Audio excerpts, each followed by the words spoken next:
Good afternoon. As we enter this Christmas and New Year, the bill I'm about to sign into law truly represents the spirit of the season, in my view. Season of hope and light, goodness and grace, and the power of unity and everyday Americans doing extraordinary things. That's accelerating access to critical therapies for ALS Act. That's what we're going to talk about today. ALS, known as Lou Gehrig's disease, attacks the nervous system and weakens the muscles, making it hard to lift up a spoon to eat or to take a step to walk. It leads to paralysis and ultimately leads to death within an average of 2 to 5 years of diagnosis. Since Lou Gehrig, a Hall of Famer from New York Yankees, announced his retirement from baseball in 1939 because of the disease, no cure has been found. Treatments are still limited, and the outcomes are still the same. That's 82 years with hundreds of thousands of lives lost. But today, we're finally closer than ever to new treatments and hopefully, God willing, a cure. And it's because of the movement led by the patients and caregivers and members of Congress of both parties, many of whom are joining us today virtually. Patients like Brian Wallach and his wife, Sandra. They met in 2008 working in the New Hampshire primary for Barack Obama, believing in a movement of hope and change.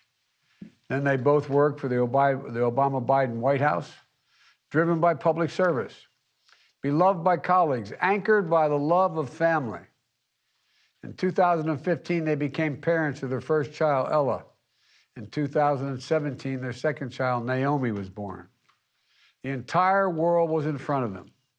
Perhaps a run for elective office at home in Illinois, or working for this White House, raising 2 beautiful daughters until everything changed. The coughs, the cramps, the twitches. Within days of welcoming baby Naomi, Brian was diagnosed with ALS at the age of 36 and given 6 months to live. That was 4 years ago. And Brian and Sandra are joining us today virtually. I say hi to you both because they turned their pain into purpose. They talked to doctors and researchers. They met more patients and families. They met with their elected leaders, Senators Durbin and Duckworth and Representative Quigley. And they rallied their family and friends and built another campaign powered by hope and change as well. They were bold. They were told that it would be hard, but they stayed bold. There'd be too many obstacles, they were told. But because of the nature of the disease, there wouldn't be enough time, they were told, I suspect. But they never gave up. They launched I Am ALS to put a face on the movement, powered by the people.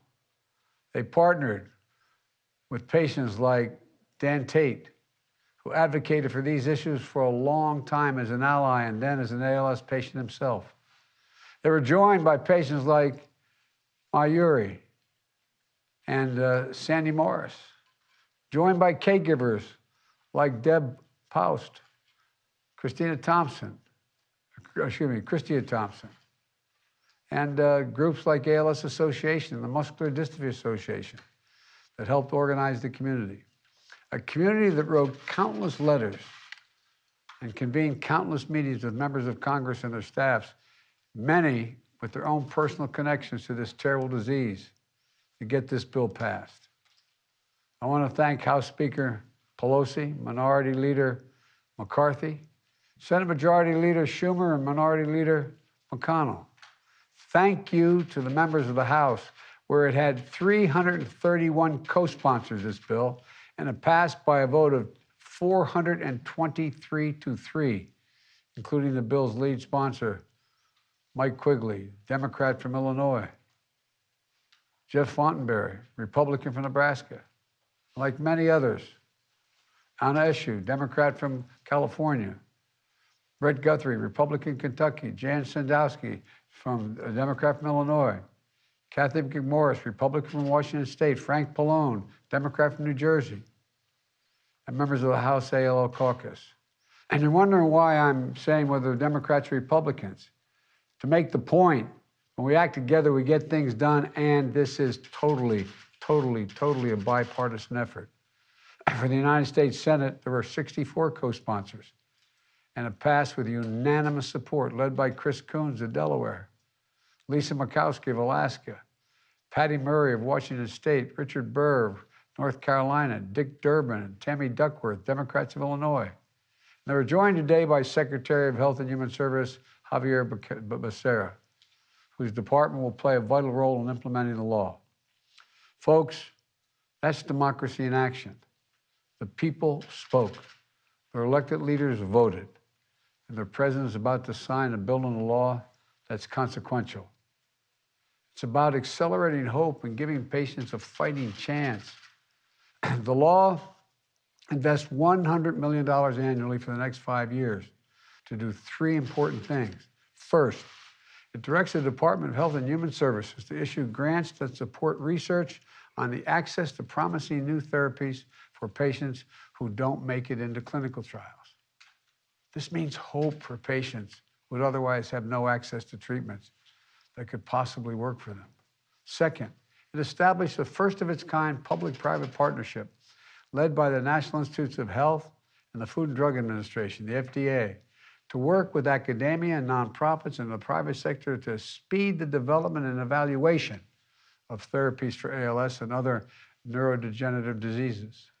And third, it creates a giant program at the FDA to develop new ways to prevent, diagnose, treat, and cure ALS and other neurodegenerative diseases.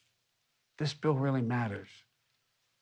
You know, you all know, ALS robs patients and families of so much. The immense physical, emotional, and financial toll, the loss of dignity, and the loss of time.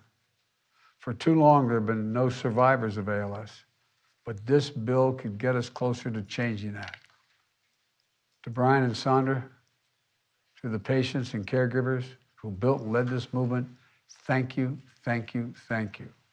And know this, there are countless people who, even if they haven't experienced ALS, they've experienced some other cruel twist of fate. They see you, and you give them hope as well.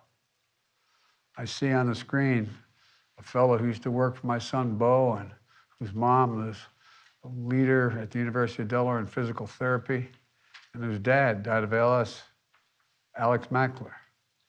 You know, the fact is, Alex, you, for me and my family, when you worked for Bo and then worked for us, we experienced watching our son battle cancer and go through the process so many of you have experienced.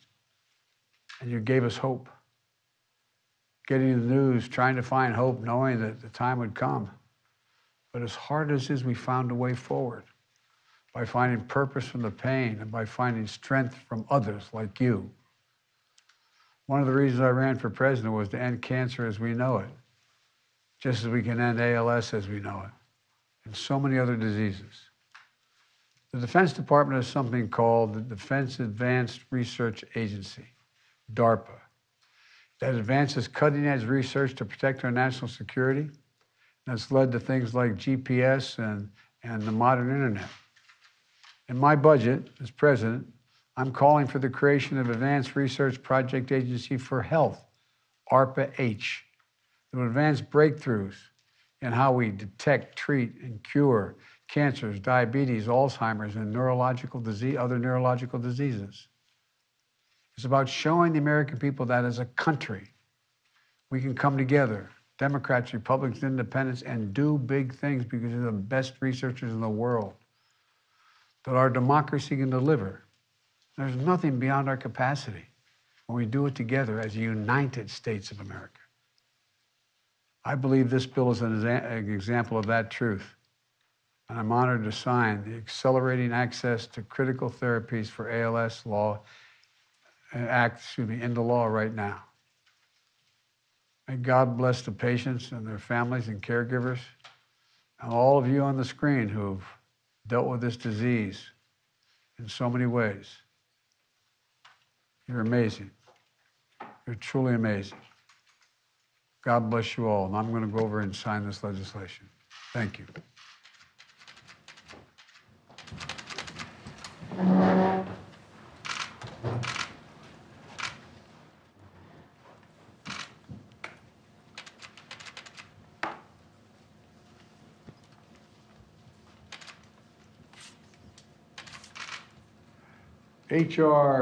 3537, Accelerating Access to Critical Therapies for ALS Act. God willing, we're going to make real progress. Again, thank you all.